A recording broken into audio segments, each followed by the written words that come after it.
Hey guys, welcome back to another setup and overview video. Today we're going to be taking a look at a little game from Portal Games called Imperial Settlers. And Imperial Settlers is a empire expansion game where players choose an empire or civilization at the start of the game, and then they have 5 rounds to expand that empire as best as they can, because as they're expanding that empire, they're going to be trying to gain victory points, because at the end of that 5th round, the player with the most victory points wins the game. I have the game kind of pre-set up here as usual. Everything's kind of jammed together here, and I wouldn't really recommend trying to jam this stuff nearly this close together, because this game can eat up some table space, especially once you get into those later 3rd, 4th, and 5th rounds, because players are essentially going to be playing cards, and as you get into the later rounds, you're going to have a lot of cards out in front of you, so you're going to want some table space to have room to keep everything kind of organized and to keep your sanity in the game, because the game does have a lot of things that are a lot of moving parts that are going to be happening, especially as you get towards the end of the game. To set the game up, though, you're simply going to have the scoreboard out where everybody can see it, and then you're simply going to place the round marker on round 1 to show it's the start of the game, because as the game progresses through rounds, you'll just simply move that token forward. Pretty standard.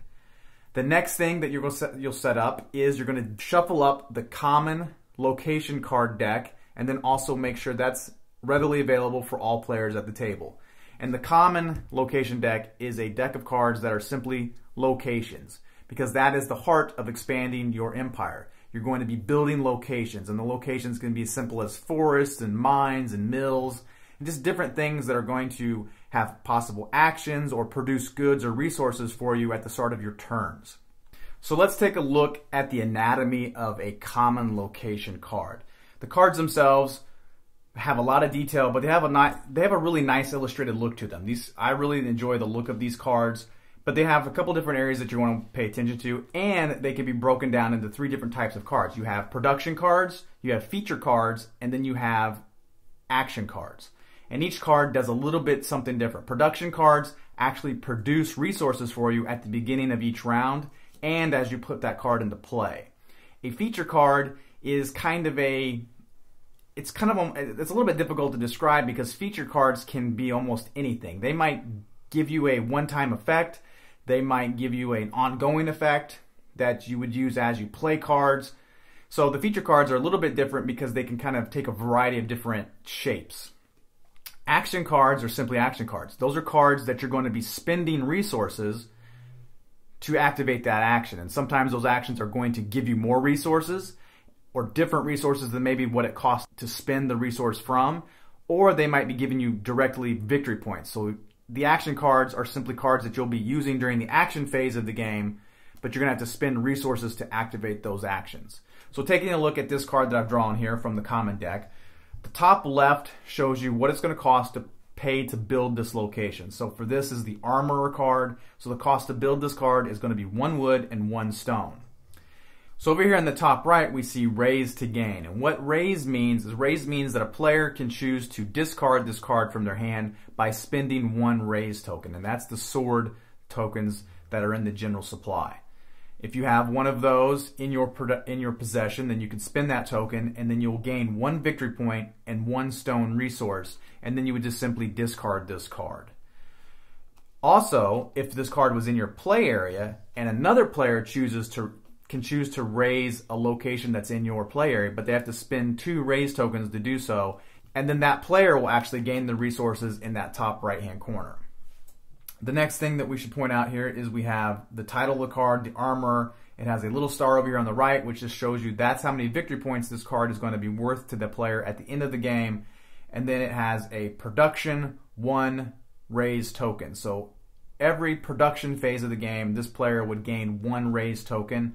And then over here on the left, they've color-coded these cards with different border colors to help players distinguish what types of benefits that these cards might get. So this is like a darker gray with some sword illustrations visible, which again tells you that it's going to be more for raising. If we pick up the second card, the village, it's got this pink border, which shows you that it's going to produce the little pink workers. So the cards do have borders on them to try to help visualize what the card is really going to be doing for that player as they play it. and so other players can visualize what players have in front of them. The next thing that you're going to do is each player is going to select a faction. And the game comes with 4 different factions. You can choose the Barbarians, the Romans, Egyptians, or the Japanese. And each faction works a little bit different than the other. The rulebook has a little side note that says that the Barbarians and Romans are probably the ideal faction to choose if it's your first time playing. And I would probably agree with that because they play fairly straightforward. The Egyptians and the Japanese have some additional rules to their faction, which adds a little bit more complexity. And the game can get kind of complex as it goes anyway. So if you want to just get started, you might stick with those 2 factions. But after players select the faction that they want, and I have the Barbarians here in front of me, each player then also takes their faction deck of cards and shuffles those up and places those near their player area. And these cards are similar to the common deck because they're both locations, but the faction cards at the end of the game are worth a little bit more in terms of victory points. Your faction cards that you've played and still have available in your player at the end of the game are worth 2 victory points, whereas the common locations are only worth a single victory point. So your faction locations are probably going to be a little bit more expensive to put into play. They're going to give you better actions, and they're going to be worth more to you at the end of the game. So let's take a look at a faction card. The faction cards are very similar to the common cards in terms of layout. They have the top left, which is the cost to build it, which for this card, the Sentry Tower, is 2 wood, and then it has a little house icon. And what that means is to produce or to build a faction location, they require you to discard a location that you've already put into play. So it helps to have cards that you may not want anymore, that aren't really providing the resources that you thought they might, or it's just no good. So then you can discard a card that you have in your play area to build this card. Again, it has the same little border on the left, the title of the card. It has 2 stars over here to the right, showing that those are worth 2 victory points, where the common cards or the common locations are only worth 1 victory point. Above the star, you'll see 2 little symbols. That tells you how many copies of this card are in your faction deck. So for the Sentry Tower, there's actually 2 copies of this card that are floating through your deck, just to give a player an idea of, do they want to play this card? Is there more cards? It kind of shows you the strength of the card a little bit. And then down here we have the ability text of this card. Again, this is a production card, so it's going to give you 1 raise token and 1 worker token during the production phase, and then also when you put the card into play. Because as you put cards into play, you gain those resources immediately. The one difference that the faction cards also have is down here in the bottom, they have deals. And deals are ways for players to try to produce resources that maybe they're not getting the cards that they wanted to in their production. So a player will spend 1 food token to create a deal out of this card. When a player is able to turn this card into a deal, they'll simply spend the food resource, and they'll place this card upside down underneath the top portion of their player board. And that will show you what deals you have available, which means during the production phase, you'll pick up 1 worker token for this deal. And you can have an unlimited number of deals for your player board. So that'll help. It's another way for you to help gain more resources during the production phase. After each player has done that, then you're simply going to take your player marker and place it on the score track. Each player will place it on the 0 at the start of the game. Then the next thing you're going to do is you're going to make sure that all of the resources are kind of separated and then also made readily available for all players to have access to. Because as you're playing the game, you're going to be collecting resources and then spending those resources. There's really just 3 common types of resources. We have food, wood, and stone. And then we have the little pink meeple-esque tokens, and these are workers. And they're kind of like a resource in the game. You're going to be spending them, but they're deemed as workers within the game because they're going to be used slightly different, because you could send workers to gain resources, but you're not really going to be sending resources to gain resources. So workers play a little bit different in the game. And then we have gold tokens, and gold tokens are valuable in the sense that you can use a gold token in place of food, wood, or stone. So if you don't have one of those 3 resources, but you do have a gold token, you can spend the gold versus having to have one of those resources. That currency only goes one direction, though. You cannot spend food, wood, or stone to gain gold. If the card requires gold, you have to spend gold. The next item we have here are the raise tokens, and raise tokens are what you're going to use to be either destroying locations in your hand as the player, and that costs 1, or you can destroy locations that another player has already built, and that costs 2 raise tokens. And then the last token are the defense tokens. The defense tokens, each player is only going to get 1 of these at the beginning of each round during the production phase. There's more tokens than you really need here. There's actually a little stockpile, but really you're only ever going to need 4 in the game of a 4-player game, and you're only going to need 2 in a 2-player game, because you can only defend 1 location at a time during your turn. And you would simply take this token and place it on any location that you have in play. So let's say you have this canteen in play, and it says each time you build a pink location, you gain 1 gold and 1 star. Well, if that thing is really producing for you, and that's your strategy to continue to build the pink style, the pink border locations, well, then you could simply place this defense token on that location, which signifies that that is going to actually cost 3 raise tokens versus the normal 2 for another player to destroy it. So it just kind of lets you boost up the defense of 1 location by 1 raise token. The next thing you're going to want to do is you're just going to simply hand the first player token to whoever's going to be the lucky first player. And then that player is going to draw off 2 cards off of the common deck, and then 2 cards off of their faction deck, and then that's the player's starting hand. And then the subsequent players will do the same thing, draw 2 cards from the common, draw 2 cards from their faction deck, and then once all players have done so, the game is ready to begin. I am going to go over just a few more little small components that we didn't mention because they're not really going to be used in this setup or in this video. We have the multiplier tokens, and these are just simply little marker tokens to let players know that they have ×5 of whatever resource they may have been collecting, because the game should have an unlimited number of resources. You should never run out, so the game does supply you with a way to track additional resources just so that you don't really run out of resources in the game. This is kind of like a virtual resource marker. The next thing is we have this little token over here, and this is a token that goes with the Egyptian faction. This token just is simply a token that you would be using in the game. Had you chose that faction, you would be using that to mark on other players' locations that you've kind of taken them over. So the Egyptian faction has a way to actually steal actions from other players, and you just simply use those tokens to mark which locations that you're going to be borrowing those actions from. The last component is the attack cards right here. And these cards are simply cards that you would only use in the single player solo variant, because you can play this game solitaire and you will only use these cards within that type of game. So for this, we won't be needing them, and if you play any more than 1 player, you would not even bring those to the table because they're not used at all. And that kind of sets the game up. The game is ready to play, and you're ready to kick off the first turns. So let's talk about the turns in Imperial Settlers. The game is broken into 5 rounds, and within each of those rounds, you have 4 phases. You have the lookout phase, the production phase, the action phase, and then the cleanup phase. So starting with the lookout phase, each player is going to draw 1 card from their faction deck and add that to their hand.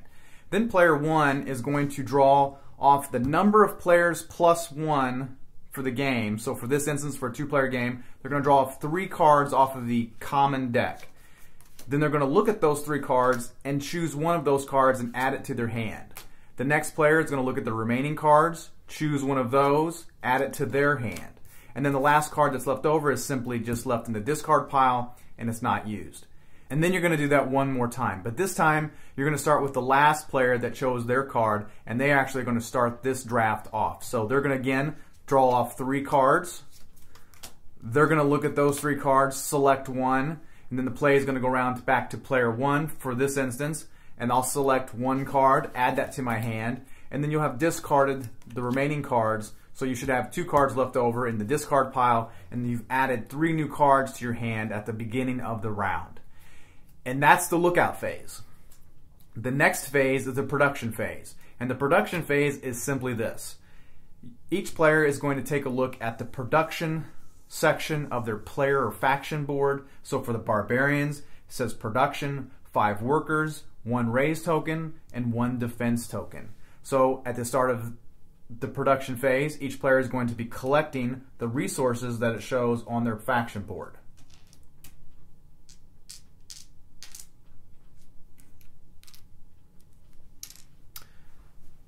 And that's what you would do for round 1 at the start of the game. Now, if you were in round 2, 3, 4, or 5, you're going to have cards in your production area. You might have deals that you've placed down, and you're also going to be picking up those resources as well. So you're not just confined to the resources that show here. This is your base resource collection during production. As the game progresses, you're going to have more cards out. They're going to give you more resources. So you're going to want to make sure you pay attention to all your production cards or your deals, because you're also going to be collecting those resources during that production phase.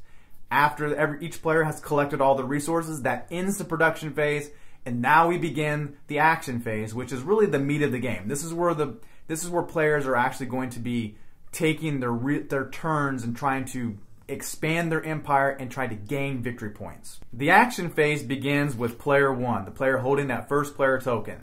And players can take one action during their action phase, but the action phase continues until all players have exhausted all of their actions.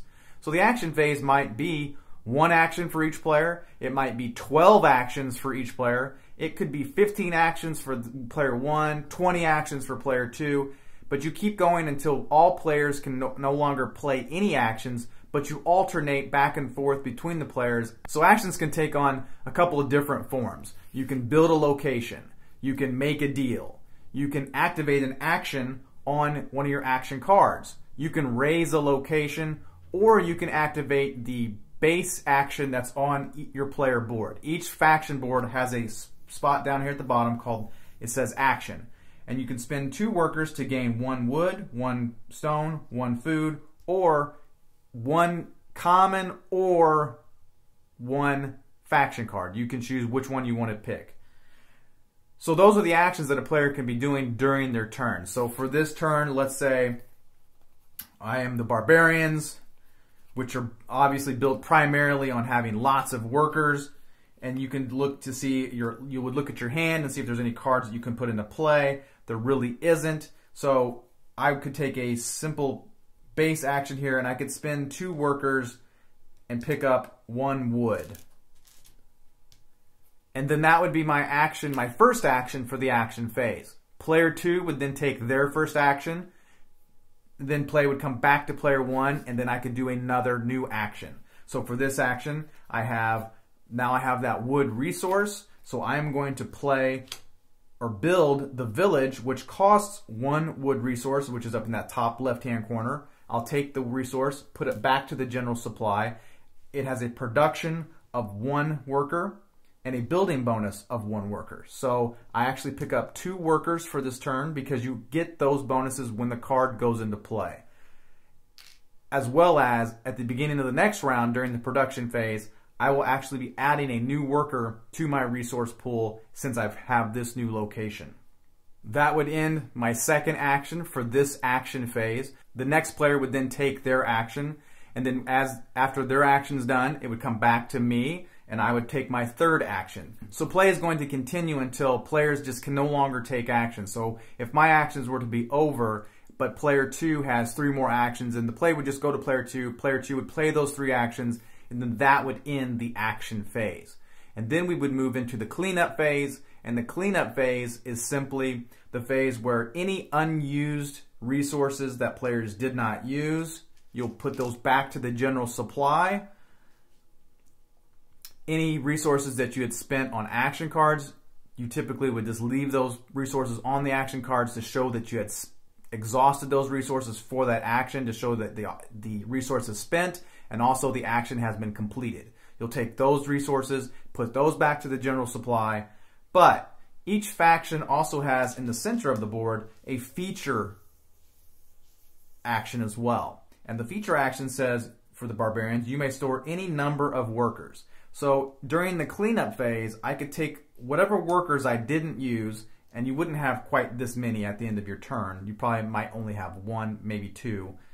But as you're cleaning up, I would be sending my raise token back. I would be sending my defense token back. But then I could store or stockpile workers for the next round. And each faction gets to stockpile something a little bit different. The Egyptians are stockpiling gold. The Romans are stockpiling raise tokens. So this is a way for you to store resources that will carry over into the next turn.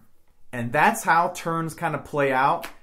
Each round is exactly the same. The only difference is, hopefully, you've been playing a lot of cards. It wouldn't be uncommon to have multiple cards out in your play area.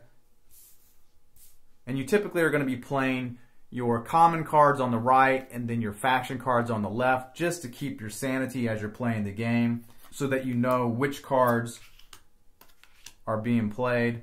But it wouldn't be uncommon for your play area to start to look like this coming into round 2, and then round 3, 4, and 5. Obviously, like I said earlier, you're going to need that table space to keep your cards managed, because you could be out here with cards just depending on how many resources you're generating in the game. Because at the heart of the game, even though that it employs a lot of different mechanics, it really is a resource generation game. You're really trying to build up resources, because those resources are going to extend the amount of actions that you're going to be taking during that action phase. The player at the end of the game with the most victory points, that's your winner. But that's going to wrap up this setup and overview video for Imperial Settlers. There's quite a bit to it in terms of lots of actions, lots of little things to be paying attention to. But I find this game to be a lot of fun. It plays really well. There's not a lot of downtime between players, because you're just playing that one single action and it kind of goes back and forth. You're just volleying actions during that action phase, and then you go into the cleanup phase, and then it kind of starts over again till you hit that 5th round and you have that final victory point count to see who won. But let me know if you guys liked the video by giving me a thumbs up. Let me know if you guys like this game by letting me know in the comment box below. Thanks for watching, guys, and I'll catch you on the next setup and overview episode.